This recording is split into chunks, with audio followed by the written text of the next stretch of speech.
Hello, good morning to all. एक बार फिर से श्री बालाजी एजुकेशन ग्रुप के ऑनलाइन प्लेटफॉर्म पे आप सभी का स्वागत है। तो आज हम पढ़ेंगे, उससे पहले आज की थॉट ऑफ द डे है वक्त के बारे में। तो बदल जाओ वक्त के साथ या फिर वक्त बदलना सीखो। बदल जाओ वक्त के साथ या फिर वक्त बदलना सीखो। मजबूरियों को मत कोसो, हर हाल में चलना सीखो। मजबूरियों को मत कोसो, हर हाल में चलना सीखो। तो आज की थॉट ऑफ द डे है कि वक्त के साथ बदल जाओ। वक्त के साथ में अपने आप को बदलना चाहिए या फिर वक्त को बदलना सीखो। मजबूरियों को मत कोसो, हर हाल में चलना सीखो। हर हाल में चलना है, मजबूरियों को मत कोसो। मजबूरियां आपको रोक नहीं सकती। वक्त के साथ में बदलो या फिर वक्त को बदल दो। ठीक है, तो आज हम पढ़ेंगे डिप्थीरिया के बारे में। डिप्थीरिया क्या होता है उसके बारे में पढ़ेंगे डिटेल में। डिप्थीरिया के बारे में पढ़ेंगे।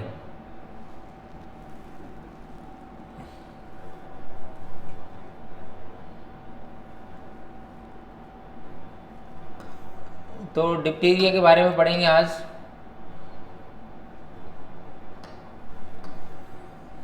डिप्थीरिया क्या होता है, ये डिजीज कैसे होती है।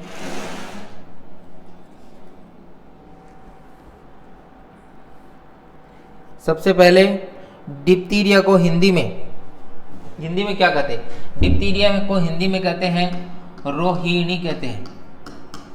हिंदी में रोहिणी कहते हैं, जो शायद किसी को पता नहीं होगा, बट इंग्लिश में डिप्थीरिया कहते हैं। इंग्लिश में क्या कहते हैं, डिप्थीरिया। इंग्लिश में कहते हैं डिप्थीरिया। यह डिप्थीरिया किससे लिया गया, एक ग्रीक वर्ड से लिया गया है। ग्रीक वर्ड से लिया गया है, वर्ड से लिया गया है जिसका मीन होता है diphtheria. It means, it's mean, यानी डिप्थीरिया का मीन होता है लेदर। लेदर से डिप्थीरिया का मीन होता है लेदर। लेदर से डिप्थीरिया एक ग्रीक वर्ड से लिया गया है जिसका मीनिंग होता है लेदर। लेदर से मीनिंग होता है। It is A bacterial disease. ये क्या है, एक बैक्टीरियल डिजीज है। ये बैक्टीरिया से होने वाली डिजीज है। ये जीवाणु से होने वाली डिजीज है। बैक्टीरिया से होने वाली डिजीज है। यह बैक्टीरिया से होने वाली डिजीज है। यह बैक्टीरिया से होने वाली डिजीज है। कॉज बाई कौन से बैक्टीरिया, कोनिबैक्टीरियम डिप्थीरियाई। वो बैक्टीरिया का नाम है कोनिबैक्टीरियम डिप्थीरियाई। कोनिबैक्टीरियम डिप्थीरियाई ये एक बैक्टीरिया से होने वाली डिजीज है। सबसे पहले डिप्थीरिया ग्रीक वर्ड से लिया गया है और उसका मीनिंग होता है, उसका मीन होता है लेदर। लेदर, वो एक लेदर वर्ड से लिया गया है। ठीक है, ये बैक्टीरिया से होने वाली डिजीज है। बैक्टीरिया मतलब जीवाणु से होने वाली डिजीज है। उस बैक्टीरिया का नाम है कोनिबैक्टीरियम डिप्थीरियाई। कोनिबैक्टीरियम डिप्थीरियाई, उस बैक्टीरिया का नाम है corynebacterium diphtheriae. This disease affect the upper respiratory system. ये किसको अफेक्ट करती है, अपर रेस्पिरेटरी ट्रैक इन्फेक्शन को अफेक्ट करती है। अपर रेस्पिरेटरी ट्रैक इन्फेक्शन है, मतलब अपर रेस्पिरेटरी सिस्टम को अफेक्ट करती है। अपर रेस्पिरेटरी सिस्टम को अफेक्ट करती है। तो अपर रेस्पिरेटरी सिस्टम में कौन कौन से आते हैं, लैरिंग्स आता है, थ्रोट्स आता है, नेजल कैविटी या टॉन्सिल आते हैं। Tonsils, लैरिंग्स, throats, nasal cavity, pharynx. इनके टॉन्सिल और इनके ऊपर एक झिल्ली नुमा मेम्ब्रेन बना देती है। क्या बना देती है, इनके ऊपर एक झिल्ली नुमा, टॉन्सिल और फेरिंग्स भाग का झिल्ली नुमा कवरिंग से ढका रहना। झिल्ली नुमा ये क्या करती है, तो ये डिप्थीरिया जो है ये टॉन्सिल और फेरिंग्स या लैरिंग्स, इनके ऊपर एक झिल्ली नुमा स्ट्रक्चर बना देते हैं। झिल्ली नुमा यानी कवरिंग स्ट्रक्चर बनाते हैं। झिल्ली नुमा एक स्ट्रक्चर बना देता है। इसके ऊपर झिल्ली कवरिंग आ जाती है ग्रे कलर की। तो वो डिप्थीरिया के कारण होता है। वो डिप्थीरिया के कारण क्या करता है, ये जो टॉन्सिल वगैरह है उसके ऊपर झिल्ली नुमा थिक ग्रे कलर की कोटिंग कवरिंग कर देती है। इसका ये मुख्य लक्षण होता है। ये जो कोनिबैक्टीरियम है इसका मुख्य लक्षण ये होता है। तो मैंने बताया था ये अपर रेस्पिरेटरी ट्रैक को, अपर रेस्पिरेटरी सिस्टम को अफेक्ट करती है। जैसे यहाँ पे देखिए, इस डायग्राम में देखिए, यहाँ पे जो ओरल कैविटी है, ओरल कैविटी में यहाँ टॉन्सिल वगैरह होते हैं। यहाँ पे देखो ये ग्रे कलर का ये जो डिप्थेरिक मेम्ब्रेन, ये मैंने बताया था ये बैक्टीरिया है, कोनिबैक्टीरियम डिप्थीरिया ऐसा। तो ये कहाँ, ये अपर रेस्पिरेटरी ट्रैक इन्फेक्शन सिस्टम को अफेक्ट करता है। तो ये टॉन्सिल वगैरह के ऊपर ऐसे कवरिंग आ जाती है। ऐसे कुछ सिम्टम देखने को मिलते हैं डिप्थीरिया के अंदर, ऐसे सिम्टम देखने को मिलते हैं। तो इसका जो एजेंट है, कारक है, वो क्या है?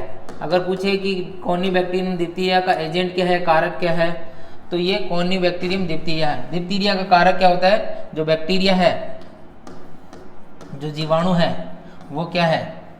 ये कोनिबैक्टीरियम डिप्थीरिया है। ये कोनिबैक्टीरियम डिप्थीरिया है। इसके कारण यह बीमारी होती है, इस बैक्टीरिया के कारण। अब है सोर्स ऑफ इन्फेक्शन, किसकी वजह से ये सोर्स ऑफ इन्फेक्शन, मतलब इसका स्रोत क्या है, संक्रमण के स्रोत क्या है? संक्रमण के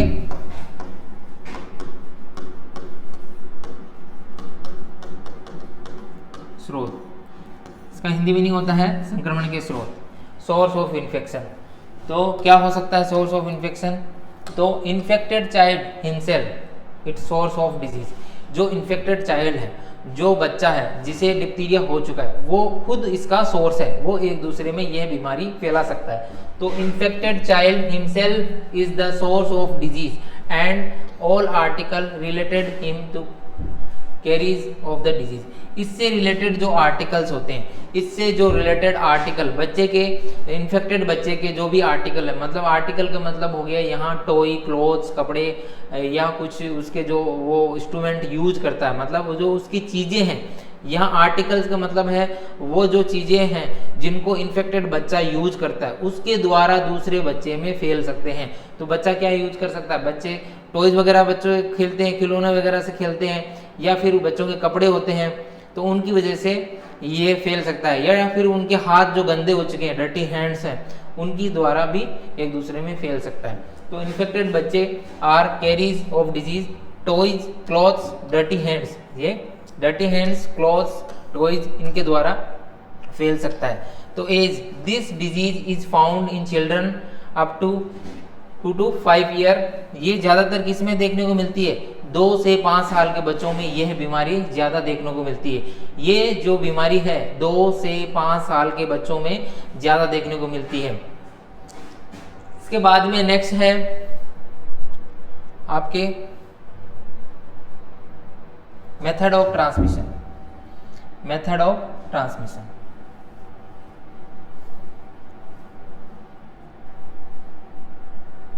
मेथड ऑफ ट्रांसमिशन। तो मेथड ऑफ ट्रांसमिशन, प्रसार की विधि, हिंदी में इसे बोलते हैं प्रसार की विधि। हिंदी में इसे क्या बोलते हैं? प्रसार की विधि।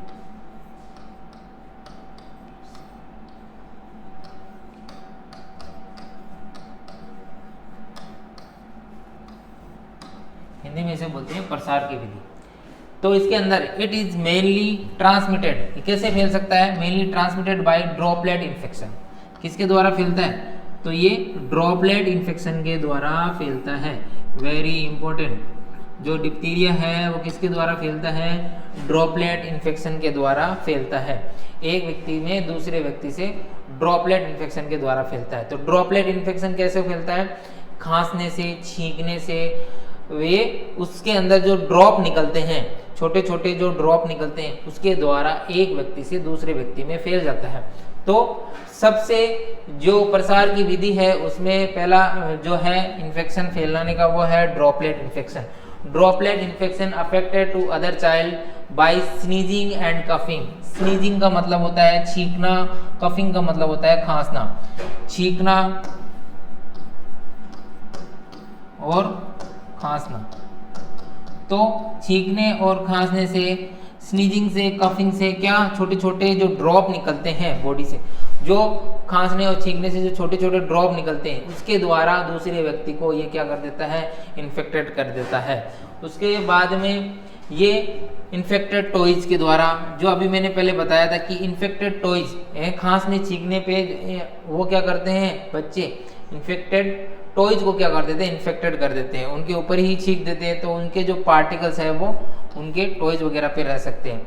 और नेजल और फेरिंग्स के सिक्रीशन, ये सोर्स ऑफ इन्फेक्शन के पार्ट्स हैं, ये सोर्स ऑफ इन्फेक्शन के पार्ट्स हैं।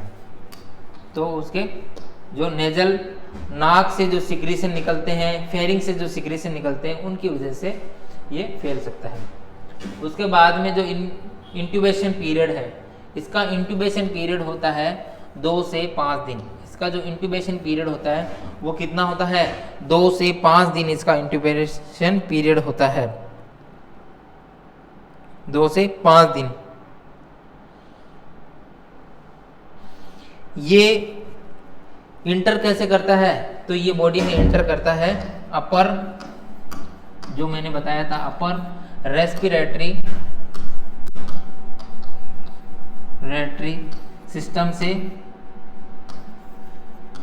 सिस्टम के द्वारा ये बॉडी में इंटर करता है। तो ये अगर पूछे कि बॉडी में ये इंटर कहाँ से करता है, तो ये अपर रेस्पिरेटरी ट्रैक्ट से इंटर करता है, उसे इन्फेक्ट कर देता है। फिर इसका इंक्यूबेशन पीरियड होता है 2 से 5 दिन होता है। मतलब ये जो फर्स्ट सिम्टम जो दिखाई देता है वायरस के इंटर करने के बाद में, जो फर्स्ट जो सिम्टम जो दिखाई देते हैं, सिम्टम्स जो दिखाई देते हैं वो लगभग 2 से 5 दिन में दिखाई देते हैं।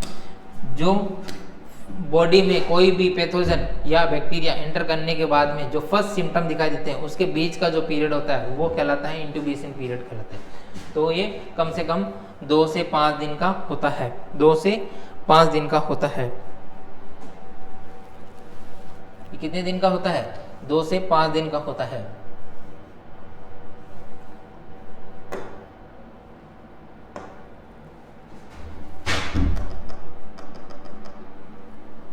ये होता है 2 से 5 दिन का।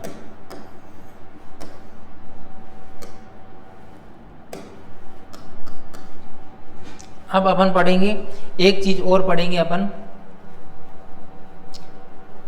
पैथोजेनेसिस क्या होता है।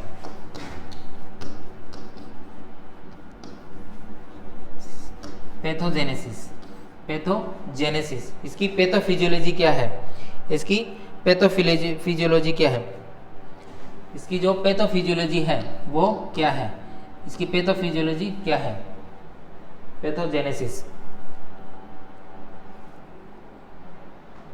तो सबसे पहले जो कॉर्नीबैक्टीरियम डिप्थीरिया रहता है, जो बैक्टीरिया रहता है, कॉर्नीबैक्टीरियम डिप्थीरिया का जो बैक्टीरिया रहता है, का जो बैक्टीरिया रहता है, ये कॉर्नीबैक्टीरियम डिप्थीरिया का जो बैक्टीरिया रहता है वो बॉडी में क्या करता है, इंटर करता है। तो किसके द्वारा करता है, ड्रॉपलेट इन्फेक्शन के द्वारा। तो ड्रॉपलेट क्या होगा, ड्रॉपलेट इन्फेक्शन के द्वारा बॉडी में इंटर करेगा। और ड्रॉपलेट इन्फेक्शन के द्वारा जब बॉडी में इंटर करेगा तो क्या होगा, ड्रॉपलेट इन्फेक्शन के द्वारा बॉडी में क्या करेगा, इंटर कर देगा। तो ये किसको अफेक्ट करेगा, तो ये करेगा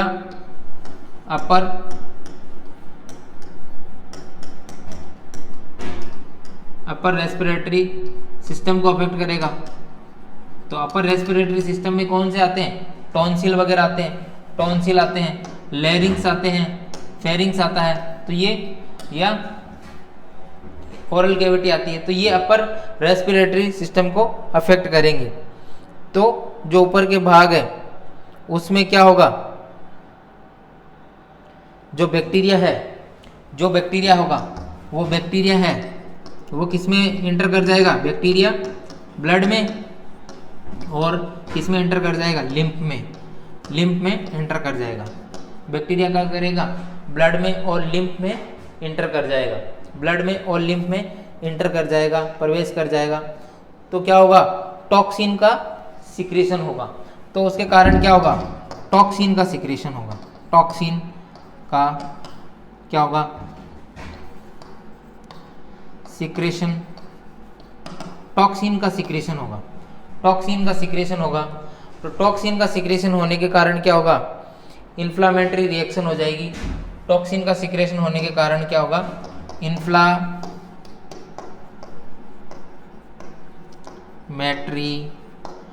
रिएक्शन, इन्फ्लामेटरी रिएक्शन होगा। टॉक्सिन का सिक्रेशन होगा तो उसके कारण क्या होगा, इन्फ्लामेटरी रिएक्शन होगा। और इन्फ्लामेटरी रिएक्शन होने के कारण क्या होगा, इन्फ्लामेटरी रिएक्शन होने के कारण क्या होगा, इन्फ्लामेटरी रिएक्शन होने के कारण क्या होगी, इन्फ्लामेटरी रिएक्शन होने के कारण क्या होगा, उसके ऊपर क्या बन जाएगा, टॉन्सिल के ऊपर डिप्थीरियाई मेम्ब्रेन बन जाएगी। टॉन्सिल के ऊपर क्या बन जाएगी, टॉन्सिल के ऊपर क्या बन जाएगी, एक मेम्ब्रेन बन जाएगी। मेम्ब्रेन कौन सी बन जाएगी, डिप्थीरियाई, डिप्थीरियाई मेम्ब्रेन बन जाएगी, मेम्ब्रेन बन जाएगी। जो मैंने बताया था कि डिप्थीरिया की एक झिल्ली बन जाती है, डिप्थीरियाई मेम्ब्रेन बन जाएगी। और डिप्थीरियाई मेम्ब्रेन बनने के कारण क्या होगा, उसके अंदर कॉम्प्लिकेशन देखने को मिलेंगे, अदर कॉम्प्लिकेशन देखने को मिलेंगे। उसके कारण क्या होगा, अदर कॉम्प्लिकेशन देखने को मिलेंगे, अदर कॉम्प्लिकेशन देखने को मिलेंगे। तो ये कुछ रीजन है, कुछ कारण हैं जिनके कारण क्या होगा,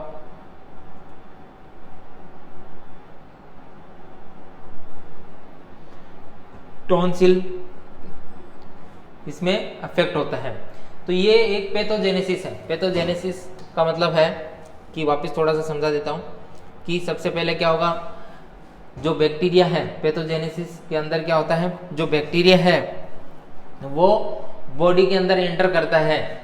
कौनी बैक्टीरियम डिप्थीरिया बैक्टीरिया बॉडी के अंदर एंटर करता है, किसके द्वारा, ड्रॉपलेट इन्फेक्शन के द्वारा। ड्रॉपलेट इन्फेक्शन मैंने बताया था, खांसने या छींकने के द्वारा बॉडी में इफेक्ट इंटर करता है। तो इंटर कहाँ से करता है, रेस्पिरेटरी, जो अपर रेस्पिरेटरी इन्फेक्शन या अपर रेस्पिरेटरी सिस्टम होता है उसके द्वारा बॉडी में एंटर करता है। तो कोई व्यक्ति जब खांसता है, छींकता है, तो हम जैसे सांस लेते हैं तो ये अपर रेस्पिरेटरी नाक के द्वारा, फिर ये अपर रेस्पिरेटरी सिस्टम है जो अपनी ओरल कैविटी है, फेरिंग्स, लैरिंग्स, टॉन्सिल वगैरह है, इनको क्या करता है, इनको अफेक्ट कर देता है। इनको अफेक्ट करने के बाद में ये क्या करेगा, ब्लड में और लिम्फ में ये बैक्टीरिया एंटर कर जाएगा। ब्लड में इन्फेक्ट और ब्लड में और किसमें, लिम्फ में ये बैक्टीरिया एंटर कर जाएगा। एंटर करने के बाद में ये क्या करेगा, अपना टॉक्सिन का सिक्रेशन करेगा। जो टॉक्सिन निकलता है, जो पॉइजन निकलता है, उसका सिक्रेशन करेगा। उसके बाद में जो है इन्फ्लामेटरी रिएक्शन होगी, बॉडी के अंदर कुछ इन्फ्लामेटरी रिएक्शनें होगी। उनके कारण क्या होगा, उनके कारण क्या होगा, डिप्थीरिया के ये जो टॉन्सिल है, टॉन्सिल के ऊपर एक मेम्ब्रेन बनने लग जाएगी। टॉन्सिल के ऊपर जो मैंने डायग्राम में बनाया था कि टॉन्सिल के ऊपर एक डिप्थीरियाई मेम्ब्रेन बनने लग जाती है, झिल्ली नुमा स्ट्रक्चर बनने लग जाता है टॉन्सिल के ऊपर, जो दिखाई देता है, ग्रे ग्रे कलर की झिल्ली दिखाई देती है, तो वो बनने लग जाएगा। तो उन बनने के कारण क्या होगा, उनके बनने के कारण फिर क्या है, बॉडी में कॉम्प्लिकेशन देखने को मिलेंगे और जटिलताएं देखने को मिलेगी। तो ये एक पैथोजेनेसिस है इसकी, कि कैसे ये बॉडी में एंटर करता है और ये उसको अफेक्ट करता है।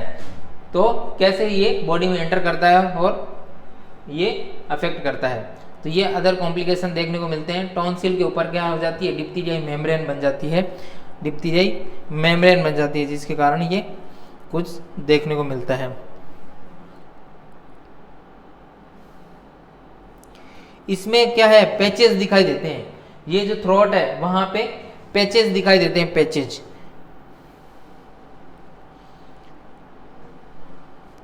अब कुछ सिम्टम है, सिम्टम क्या क्या है, तो कुछ सिम्टम्स हैं, जैसे देखिए सिम्टम्स ऑफ डिप्थीरिया के, सोर थ्रोट देखने को मिलता है, solo gland in the neck, ये यहाँ पे जो ग्लैंड है, नेक की जो ग्लैंड है वहाँ पे स्वेलिंग देखने को मिलेगी, और बैकिंग कफ देखने को मिलेगा, रेसिंग हार्ट देखने को मिलेगा, wheezing and difficulty in breathing, और विजिंग साउंड जैसे देखने को मिलेगा, डिफिकल्टी इन ब्रीदिंग। ये कुछ सिम्टम्स देखने को मिलेंगे, ऐसे कुछ सिम्टम्स आपको व्यक्ति में देखने को मिलेंगे।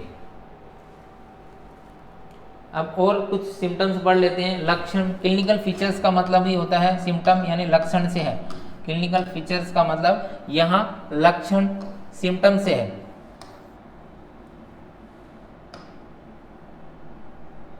यहाँ सिम्टम से है। तो सबसे पहले सोर थ्रोट देखने को मिलेगा, सोर थ्रोट देखने को मिलेगा, सोर थ्रोट पेशेंट के अंदर सिम्टम देखने को मिलेगा, सोर थ्रोट देखने को मिलेगा। उसके बाद में fever, severing, swelling of the neck, ये कुछ सिम्टम दिखेगा। लिम्फ नोड में स्वेलिंग आ सकती है। डिफिकल्टी इन ब्रीदिंग, डिप्सनिया बोलते हैं जिसको, सांस लेने में परेशानी। Hoarseness in the voice, voice के अंदर होर्सनेस जैसी आवाज आ सकती है। तो सिम्टम के अंदर सोर थ्रोट, गले में खराश, ऐसे सिम्टम देखने को मिल सकते हैं। और क्या देखने को मिलता है, फीवर यानी बुखार देखने को मिल सकता है। स्वेलिंग ऑफ द नेक, नेक के अंदर, गले के अंदर क्या हो सकती है, सूजन आ सकती है। लिम्फ नोड के अंदर स्वेलिंग आ सकती है। डिफिकल्टी इन ब्रीदिंग हो सकता है। होर्सनेस इन वॉइस यानी साउंड जो है वो होर्सनेस वॉइस जैसा होने लग जाएगा, मतलब जो खराश जैसी वॉइस आती है ऐसे करके थोड़ी वॉइस आती है वैसे वॉइस होने लग जाएगा। होर्सनेस ऑफ वॉइस होने सिम्टम देखने को मिलेगा। और वीकनेस देखने को मिल सकती है, वीकनेस देखने को मिल सकता है। और जो फेरिंजियल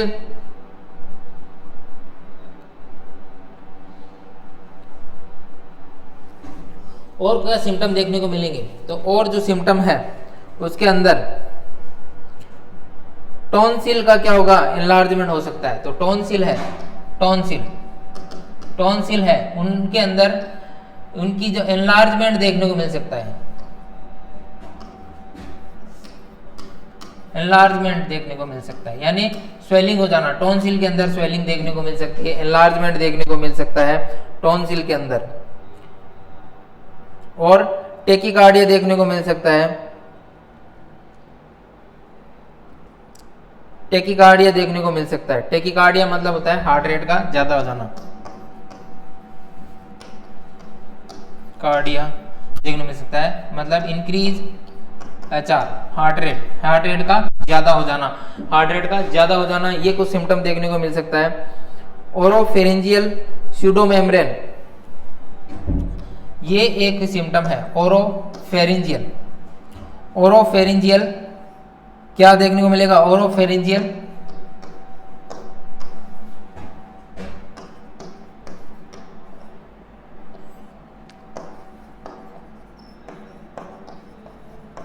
ओरोफेरिंजियल सूडोमेम्ब्रेन जो है उसका बनना ओरोफेरिंजियल सूडोमेम्ब्रेन बनने लग जाएगी। और वो कैसे दिखाई देगी, तो ग्रे वाइट कलर का दिखाई देगी। ओरोफेरिंजियल सूडोमेम्ब्रेन कैसे दिखाई देगी, ग्रे वाइट कलर की। तो ग्रे वाइट कलर की दिखाई दे सकती है। ओरोफेरिंजियल सूडोमेम्ब्रेन जो है तो कैसे ग्रे वाइट कलर की दिख सकती है, ग्रे वाइट कलर की। जो ये मैंने बताया था, ये टॉन्सिल के ऊपर में जो कवरिंग होती है वो ग्रे वाइट की कलर की होने लग जाती है, ग्रे वाइट कलर की होने लग जाती है, ग्रे वाइट कलर की, ठीक है, ग्रे वाइट कलर की होती है। और टॉन्सिल के ऊपर अपेयर्स होते हैं, टॉन्सिल के ऊपर अपेयरेंस आने लग जाती है, टॉन्सिल के ऊपर अपेयर होते हैं। ये जो मेम्ब्रेन है ये सूडोमेम्ब्रेन है, टॉन्सिल के ऊपर अपेयर होने लग जाएगी। उसके बाद में इसकी जो सरफेस होती है वो थिक सरफेस होती है, थिक सरफेस होती है, मोटी सरफेस होती है, थिक सरफेस होती है। इसके ऊपर जो कवरिंग होती है उसकी थिक सरफेस होती है।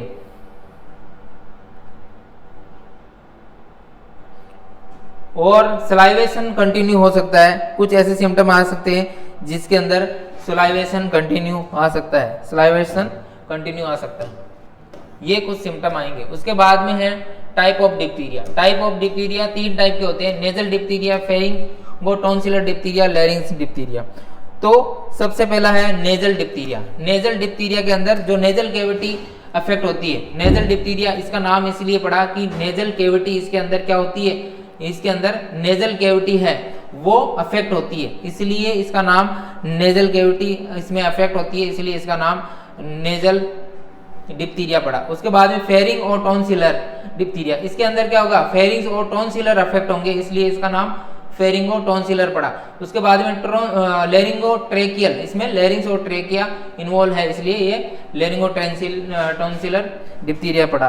तो इसके अंदर क्या सिम्टम देखने को मिलेंगे, इसमें नेजल सेप्टम और नेजल म्यूकोसा पर कूट मेम्ब्रेन का बनना। इसके ऊपर है ना नेजल सेप्टम, जो नेजल सेप्टम है और नेजल कैविटी है, उसके ऊपर वो जो मैंने बताया था स्यूडोमोनास की कूट मेम्ब्रेन का बनना। कूट मेम्ब्रेन होती है, कूट मेम्ब्रेन यानी इसका बनना, यानी स्यूडोमोनास की जो मेम्ब्रेन है उसका बनना नेजल सेप्टम या फिर कहाँ पे, नेजल म्यूकोसा पे, नेजल म्यूकोसा पे, नेजल म्यूकोसा पे क्या बनना, कूट मेम्ब्रेन का बनना, ये सूडो मेम्ब्रेन का बनना, स्यूडो मेम्ब्रेन का बनना, कूट मेम्ब्रेन बोलते हैं उसे, स्यूडो मेम्ब्रेन का बनना। ये कुछ सिम्टम दिखाई देंगे। नाक से क्या होना, ब्लड आना, ये भी आ सकता है। नेजल कैविटी से क्या होना, नेजल कैविटी से ब्लड आना, नोज ब्लीडिंग होना, एपिटेक्सिस बोलते हैं, तो नेजल कैविटी से ब्लड आना, ये कुछ सिम्टम नेजल डिप्थीरिया के अंदर देखने को मिल सकते हैं। या म्यूकस का सतरावन होना, म्यूकस नाक से म्यूकस का निकलना, ये भी कुछ सिम्टम्स इसके अंदर आ सकते हैं। उसके बाद में फेरिंगो tonsillar diphtheria, pharyngo tonsillar diphtheria, इसके अंदर क्या होगा, इसके अंदर फेरिंग्स के अंदर थोड़ी सी गड़बड़ हो सकती है और टॉन्सिलर के ऊपर, टॉन्सिल के ऊपर कैसे हो जाएंगे, टॉन्सिल के ऊपर वो कवरिंग आ जाएगी, टॉन्सिल के ऊपर सूडो मेम्ब्रेन की कवरिंग हो जाएगी, बोलने में डिफिकल्टी होगी और डिस्पेजिया हो सकता है, निगलने में डिफिकल्टी हो सकती है। तो ये कुछ सिम्टम्स देखने को मिल सकते हैं। उसके बाद में टॉन्सिलर डिप्थीरिया के अंदर क्या होगा, सोर थ्रोट होगा, होर्सनेस वॉइस होगी, ये जो सिम्टम है सोर थ्रोट वगैरह, सोर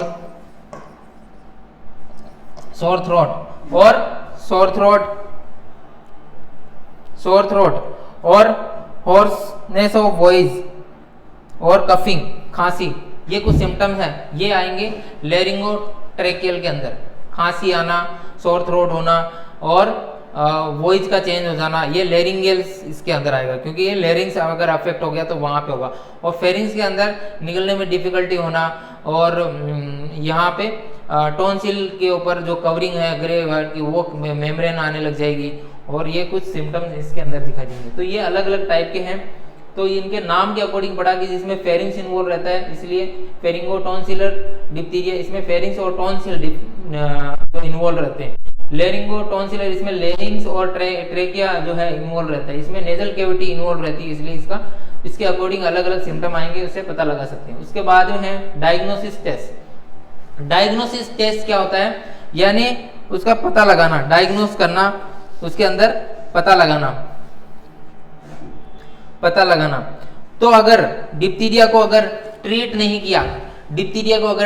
किया गया तो उसके कॉम्प्लिकेशन क्या देखने को मिल सकते हैं, तो ये कुछ बता देता हूं। पहले कॉम्प्लिकेशन जो है वो मायोकार्डाइटिस देखने को मिल सकता है, अगर उसे ट्रीट नहीं किया गया तो उसे मायोकार्डाइटिस हो सकता है, पेरिफेरल नेफ्राइटिस हो सकता है, ओटाइटिस मीडिया हो सकता है, मिडल ईयर का इन्फेक्शन हो सकता है, ओटाइटिस मीडिया हो सकता है, और क्या हो सकता है, पेरिफेरल न्यूरोपैथी हो सकती है, न्यूराइटिस हो सकता है, पेरिफेरल न्यूराइटिस, और पैरालिसिस हो सकता है, लंग एब्सिस हो सकता है। ये कुछ अदर कॉम्प्लिकेशन हो सकते हैं धीरे धीरे, अगर ये सीवियर हो गया, इसे ट्रीट नहीं किया, इसके कॉम्प्लिकेशन क्या क्या बढ़ते जाएंगे, मायोकार्डाइटिस हो सकता है, ओटाइटिस मीडिया, मिडल ईयर का इन्फेक्शन हो सकता है, लंग एब्सिस हो सकता है, या फिर क्या हो सकता है, या फिर एक चीज जो है वो पैरालिसिस वगैरह भी हो सकती है, एयरवे ब्लॉक हो सकता है, एनसेफलाइटिस हो सकता है। ये कुछ कॉम्प्लिकेशन देखने को मिल सकते हैं।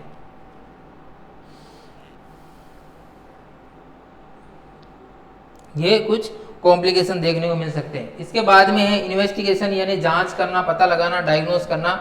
उसका कैसे पता लगा सकते हैं, डायग्नोसिस कैसे करते हैं, निदान कैसे करते हैं, ठीक है, हिंदी में इसे निदान बोलते हैं। सबसे पहले थ्रोट स्वाब टेस्ट, थ्रोट से स्वाब लेते हैं तो इससे पॉजिटिव बैक्टीरिया के बारे में पता लगता है। इससे किसके बारे में पता लगता है, इसके बारे में पॉजिटिव बैक्टीरिया के बारे में पता लगता है।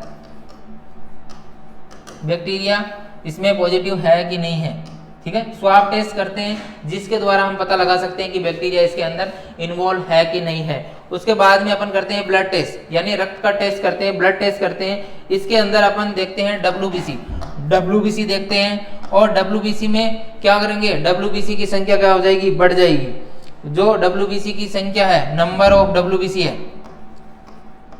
नॉर्मल से ज्यादा हो जाएंगे, इंक्रीज हो जाएंगे। और WBC के अंदर क्या बढ़ेंगे, WBC के अंदर और क्या बढ़ेंगे, ल्यूकोसाइटोसिस बढ़ेंगे,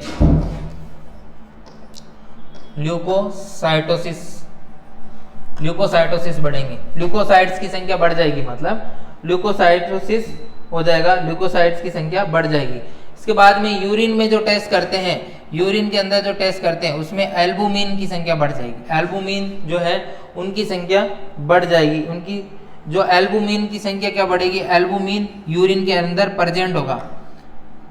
एल्बुमिन क्या होगा, यूरिन के अंदर प्रेजेंट होगा, उपस्थित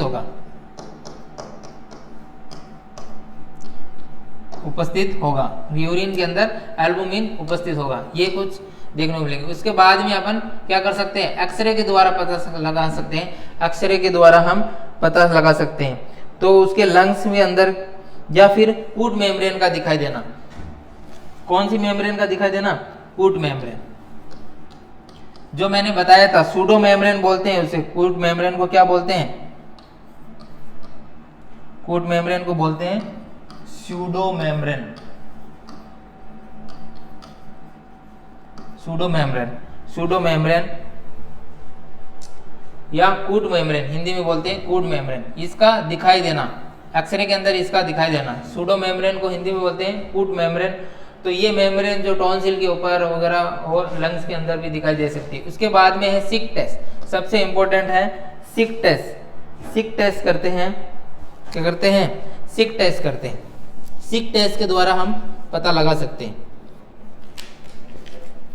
सिक टेस्ट में क्या करते हैं हम, इंट्राडर्मली परीक्षण करते हैं। सिक टेस्ट कैसे करते हैं देखते हैं अपन।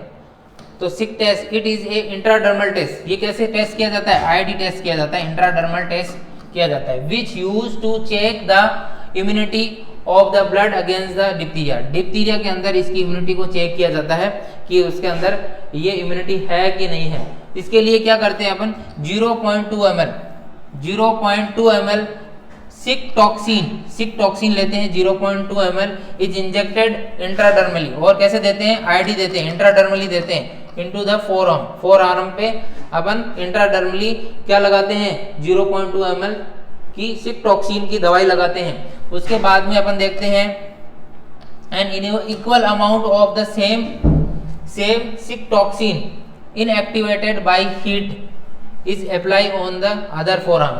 और ये दूसरे हाथ पे भी लगा देते हैं, अदर आर्म पे भी सेम डोज लगाते हैं।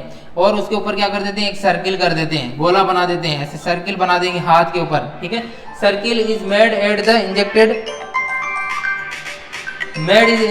Side for the identification. तो उसके ऊपर क्या करते हैं, ये सर्किल बना देते हैं। तो सर्किल बना देते हैं, उसके ऊपर इंजेक्शन जहां लगाया वहां एक सर्किल बना देते हैं। तो उसके बाद में उसका रिजल्ट देखते हैं। तो result is seen on the 4th day. कब देखते हैं, 4th डे पे इसका रिजल्ट देखते हैं। चौथे दिन में इसका रिजल्ट देखते हैं। चौथे दिन में कब देखते हैं, चौथे दिन इसका रिजल्ट देखा जाता है। सर्किल बना देते हैं, फिर चौथे दिन इसका रिजल्ट देखा जाता है। यदि उस स्थान पर कोई प्रतिक्रिया नहीं है, if there is no reaction at the side of injection, अगर उस स्थान पर कोई भी प्रतिक्रिया नहीं हो रही है, if there is no reaction at the side of injection then it is consider is immunise. इसलिए इसे immunise. If there is no reaction at the side, तो वो क्या माना जाता है, कोई भी रिएक्शन नहीं हो रही है तो उसे इम्यूनाइज माना जाता है। वो इम्यूनाइज है, उसे इम्यूनाइजेशन देने की जरूरत नहीं है, वो पहले से इम्यूनाइज है। अगर वहां पे स्वेलिंग है, if swelling redness visible then is susceptibility, उसे ससेप्टिबिलिटी घोषित किया जाएगा। अगर उसे रेडनेस, स्वेलिंग ऐसे कुछ सिम्टम्स आ रहे हैं तो उसे ससेप्टिबिलिटी में के अंदर रखा जाएगा, उसको उसके विरुद्ध प्रतिरक्षण किया जाए। मतलब अब उसे इम्यूनाइज करने की जरूरत है। तो he is immunise against it, उसे इम्यूनाइज करना पड़ेगा। अगर उसे कोई रिएक्शन वगैरह नहीं होती है तो मतलब वो पहले से इम्यूनाइज है, इम्यूनाइजेशन उसे दिया गया है। अगर नहीं है तो उसे इम्यूनाइजेशन करने की जरूरत पड़ेगी। तो ये इसे एक सिक टेस्ट बोलते हैं। डिप्थीरिया के अंदर वेरी इंपॉर्टेंट होता है सिक टेस्ट। कैसे किया जाता है, तो ये 0.2 ml इंट्राडर्मल यानी जो डर्मिस लेयर होती है उसके ऊपर दिया जाता है, आईडी दिया जाता है, इंट्राडर्मली दिया जाता है। और सिक टॉक्सिन जो दवाई दी जाती है फोर आर्म पे लगाई जाती है और उसकी जो उसके ऊपर एक गोला सर्कल बना देते हैं। उसके बाद में उसे कितने घंटे में देखते हैं, 4 दिन बाद में उसे रिजल्ट देखते हैं। अगर उसे कोई रिएक्शन वगैरह नहीं होती है तो वो इम्यूनाइज माना जाता है। अगर उसे वहाँ पे कोई स्वेलिंग वगैरह कुछ विजिबल रेडनेस वगैरह दिखाई देती है तो वो ससेप्टिबिलिटी में आता है और उसे इम्यूनाइजेशन देना पड़ता है। उसके बाद में प्रिवेंशन, कैसे इसे बचाया जा सकता है, प्रिवेंशन कैसे किया जा सकता है, तो इसकी वैक्सीन है, डीपीटी की जो वैक्सीन है वो कब देते हैं, 6, 10, 14 वीक पे देते हैं ना, 6, 10, 14 वीक पे देते हैं। जो आजकल कैसे हो गई, पेंटा के साथ में दी जाती है, पेंटा। अब इसके साथ में आजकल जो है पेंटा देने लग गए, 6, 10, 14 पे पेंटा की वैक्सीन दी जाती है। उसके अंदर हेपेटाइटिस बी और हिब एडवेल हो गया। उसके अंदर पेंटा के अंदर हेपेटाइटिस बी और हिब में क्या आता है, हीमोफिलस इन्फ्लुएंजा टाइप बी, उसका भी साथ में लगने लग गया। तो इसके अंदर जो डी आता है, पेंटा के अंदर डीपीटी आता था पहले, जो डी आता है वो डिप्थीरिया से बचाने के लिए दिया जाता है। वो 2, 6, 10, 14 वीक पे लगता है। आजकल पेंटा के साथ में लगने लग गया। उसके बाद में इसकी बूस्टर डोज जो दी जाती है, बूस्टर डोज जो दी जाती है वो 15 से 24 मंथ में दी जाती है, ठीक है। और उसके बाद में जो DT की वैक्सीन दी जाती है, बूस्टर सेकंड जो दी जाती है, ये दी तो बूस्टर फर्स्ट और ये बूस्टर सेकंड जो DT यानी डिप्थीरिया और टेटनस, इसकी लगती है 5 ईयर में, 5 साल में लगती है और ये 15 से 24 मंथ में दी जाती है और ये 6, 10, 14 वीक पे दी जाती है।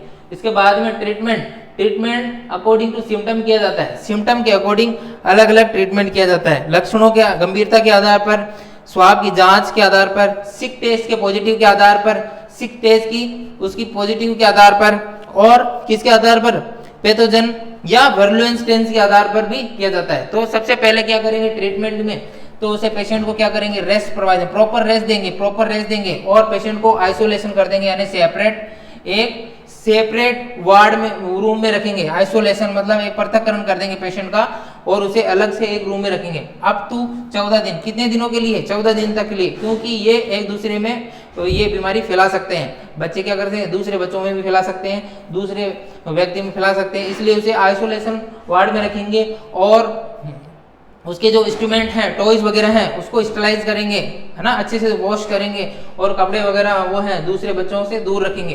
तो उसे आइसोलेट में रखेंगे क्योंकि वो 14 दिन तक दूसरे में फैला सकता है। उसके बाद में पेशेंट को लिक्विड डायल देंगे, ज़्यादा से ज़्यादा लिक्विड देंगे, फ्लूइड इन्फ्यूजन करेंगे, IV फ्लूइड इन्फ्यूजन कर सकते हैं, IV फ्लूइड इन्फ्यूजन दे सकते हैं। तो पेशेंट को पेशेंट का हाइड्रेशन मेंटेन रखेंगे, लिक्विड डाइट पे रखेंगे, पेशेंट को ज़्यादा से ज़्यादा लिक्विड डाइट देंगे और IV फ्लूइड भी दे सकते हैं। उसके बाद में steroid drug is use to treat complication, steroid drug का भी यूज कर सकते हैं। स्टेरॉइड ड्रग्स कौन सी होती है, बीटामेथासोन, डेक्सामेथासोन, है ना, बीटामेथासोन, डेक्सामेथासोन, बेक्लोमेथासोन, जो सोन लगता है वो वाली ड्रग्स स्टेरॉइड ड्रग्स होती है। तो प्रेडिसोलोन्स वगैरह वो ड्रग्स का यूज कर सकते हैं कॉम्प्लिकेशन से बचने के लिए। कौन से कॉम्प्लिकेशन से बचने के लिए, मायोकार्डाइटिस वगैरह से बचने के लिए।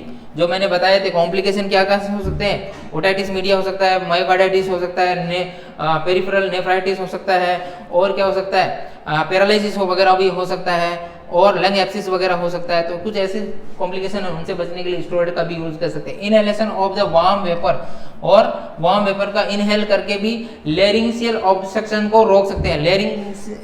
लेरिंजियल जो ऑब्स्ट्रक्शन है उसको रोकने के लिए इनहेलेशन द्वारा, है ना, वार्म वाप वेपर के द्वारा भी अपन उसको ट्रीट कर सकते हैं, ठीक है। लेरिंजियल अवरुद्ध की कमी के लिए गर्म भाप का इनहेलेशन करके उसका जो ऑब्स्ट्रक्शन वगैरह है उसको ट्रीट किया जा सकता है। उसके बाद में डिप्थीरिया एंटीटॉक्सिक सीरम जो है ये IM दिया जाता है। Diphtheria antitoxic serum IM injection के रूप में दिया जाता है। 5000 से 10,000 यूनिट, कम से कम 5000 से 10,000 यूनिट IM रूट से दिया जाता है। IM रूट से दिया जाता है, इंट्रामस्कुलर रूट से दिया जाता है। कम से कम कितना दिया जाता है, 5000 से 10,000 यूनिट डिप्थीरिया एंटीटॉक्सिक सीरम दिया जाता है। उसके बाद में है नेक्स्ट एंटीबायोटिक्स ड्रग्स दे सकते हैं। इसके अंदर एंटीबायोटिक ड्रग्स कौन सी है? Antibiotic therapy is not only helpful for treatment, it also prevent the spread infection, ये इन्फेक्शन को स्प्रेड होने से भी बचाती है। और क्या करती है? ये एंटीबायोटिक स्प्रेड होने से भी बचाती है, हेल्प करती है एक दूसरे व्यक्ति में, और बैक्टीरिया को खत्म करने में भी इम्पोर्टेंट है, तो इसलिए इसे एंटीबायोटिक के रूप में भी दिया जाता है। तो मोस्टली जो एंटीबायोटिक है वो कौन सी एंटीबायोटिक देते हैं? पेनिसिलिन और इरिथ्रोमाइसिन वगैरह दे सकते हैं, इरिथ्रोमाइसिन है ना, पेनिसिलिन, इरिथ्रोमाइसिन ऐसी एंटीबायोटिक्स मोस्टली यूज में होती है। उसके बाद में इसका सिम्टोमेटिक ट्रीटमेंट कर सकते हैं। क्या कर सकते हैं? Symptomatic treatment. सिम्टोमेटिक ट्रीटमेंट में सिम्टम के आधार पर, इसके सिम्टम के आधार पर इसका ट्रीटमेंट किया जा सकता है, सिम्टम के आधार पे। तो सिम्टोमेटिक जैसे जैसे सिम्टम होंगे, जैसे खांसी आ रही है तो कफ सिरप दे सकते हैं, या फिर फीवर आ रहा है तो पीसीएम वगैरह दे सकते हैं, एंटीबायोटिक्स जैसे एनाल्जेसिक एंटीबायोटिक दे सकते हैं। सिम्टोमेटिक ट्रीटमेंट में जैसे एंटीबायोटिक तो पीसीएम, एंटीबायोटिक कौन सी है? पैरासीटामोल वगैरह। दर्द वगैरह हो रहा है तो डाइक्लो वगैरह दे सकते हैं, डाइक्लो दे सकते हैं, या आइबुप्रोफेन, पीसीएम है, ऐसे कुछ दे सकते हैं। तो ये भी दर्द और दर्द को भी कम करती है, पेन किलर के रूप में भी काम करती है आइबोपीसीएम, है ना, आइबोपीसीएम यानी आइबुप्रोफेन और पैरासीटामोल, इसमें आइबुप्रोफेन और पैरासीटामोल आता है। और डाइक्लो दे सकते हैं दर्द के लिए, फीवर को कम करने के लिए पीसीएम वगैरह दे सकते हैं। आइबोपीसीएम के अंदर ये फीवर और दर्द दोनों को कम करेगी। तो ऐसे सिम्टोमेटिक ट्रीटमेंट, जैसे सिम्टम होंगे वैसे सिम्टम के अकॉर्डिंग दवाई दे सकते हैं, सिम्टोमेटिक ट्रीटमेंट दे सकते हैं। अब कंट्रोल करने के लिए क्या करना चाहिए? इसके कंट्रोलिंग मेजर क्या है? कंट्रोल करने के लिए, इस बीमारी को कंट्रोल करने के लिए क्या क्या करना चाहिए? सबसे पहले पेशेंट को अलग वार्ड में रखना चाहिए। The infected patient should be keep in the separate ward in the hospital. सबसे पहले क्या करना चाहिए? पेशेंट को एक अलग वार्ड में रखना चाहिए, सेपरेट वार्ड में रखना चाहिए। Keep in separate ward in the hospital. Hospital में क्या करना चाहिए? अलग से एक वार्ड में या एक रूम में पेशेंट को रखना चाहिए, क्योंकि वो दूसरे को बीमारी फैला सकता है, इसीलिए उसे सेपरेट रूम में रखना चाहिए। उसके बाद में सेकंड पॉइंट है throat and nose swab of infected person should be send for lab.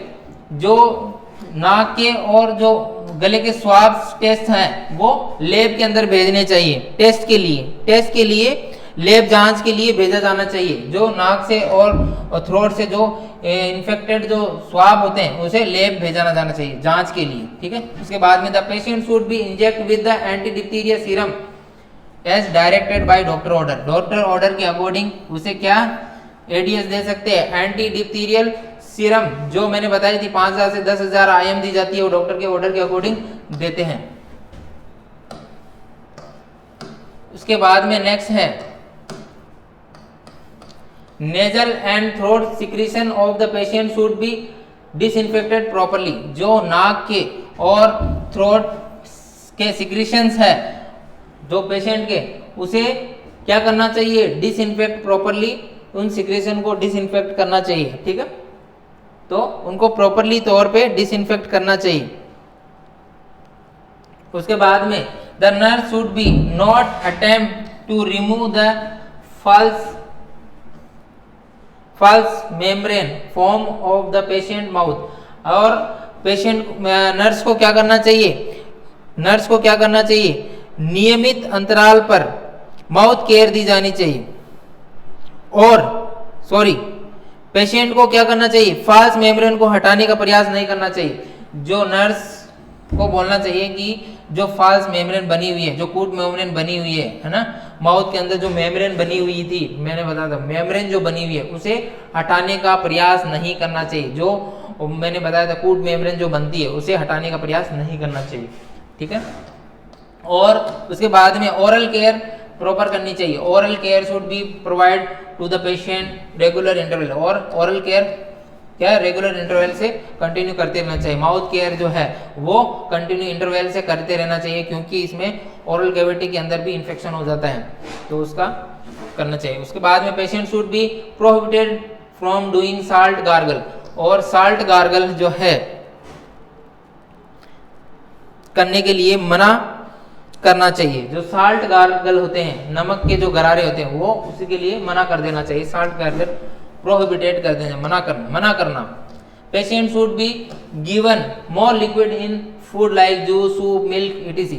Patient को ज़्यादा से ज़्यादा लिक्विड डाइट देनी है। लिक्विड डाइट तरल पदार्थ देने हैं ज़्यादा से ज़्यादा। क्या दे सकते हैं? जूस दे सकते हैं, सूप दे सकते हैं, मिल्क दे सकते हैं, दूध दे सकते हैं।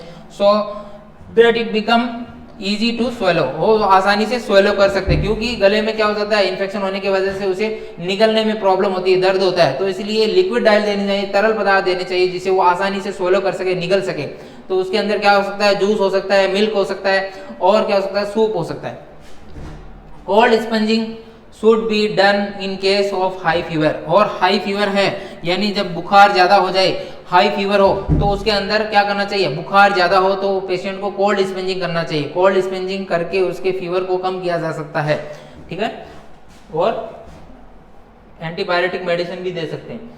The throat secretion should be routinely removed by suctioning to avoid respiratory complication। और जो थ्रोट के जो सिक्रेशन आ रहे हैं, गले के जो सिक्रेशन जो आ रहे हैं, उन्हें रिमूव करना चाहिए बाई सक्शन के द्वारा। सक्शन के द्वारा जो है रिमूव कर देना चाहिए, क्योंकि वो रेस्पिरेटरी कॉम्प्लिकेशन पैदा कर सकते हैं। बाद में वो सीवियर बीमारी, रेस्पिरेटरी कोई भी डिजीज बीमारी पैदा कर सकते हैं। इसलिए जो जैसे जैसे सिक्रेशन आ रहे हैं उन्हें रिमूव कर देना चाहिए, बाहर निकाल देना चाहिए। Carefully observe the patient should be done.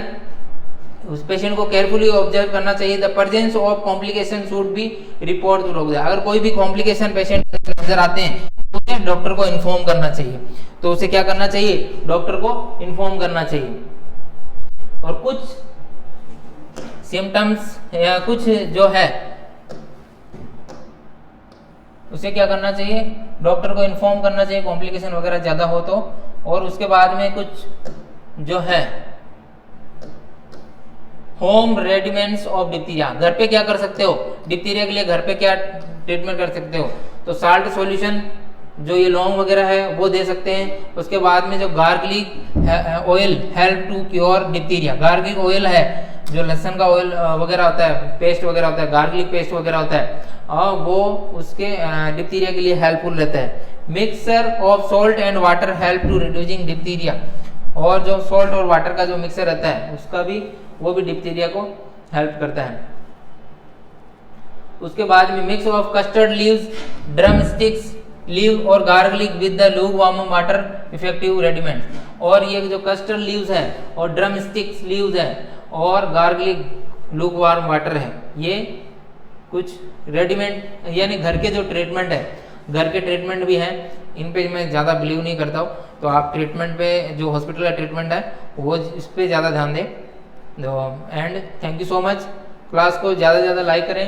तो आज हमने पढ़ा डिप्थीरिया के बारे में। डिप्थीरिया क्या होता है?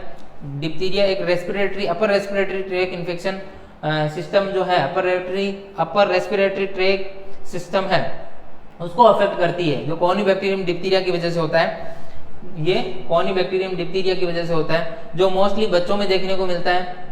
जो मोस्टली किसमें देखने को मिलता है? बच्चों में देखने को मिलता है। तो जो अपर रेस्पिरेटरी सिस्टम होते हैं, यानी नाक, गला और ये जो थ्रोट, लैरिंग्स, फेरिंग्स, ट्रेकिया, तो उसको ज़्यादा अफेक्ट करता है। तो ये बच्चों में कॉमनली देखने को मिलता है। तो इसका क्या क्या ट्रीटमेंट करवाना चाहिए, कैसे इसको ट्रीट करना चाहिए, जो आज के हम क्लास में पढ़े थे। तो thank you so much. Class को ज़्यादा से ज़्यादा लाइक करें और चैनल को सब्सक्राइब करें और ज़्यादा से ज़्यादा लोगों को शेयर करें और चैनल पे बने रहें। Thank you so much.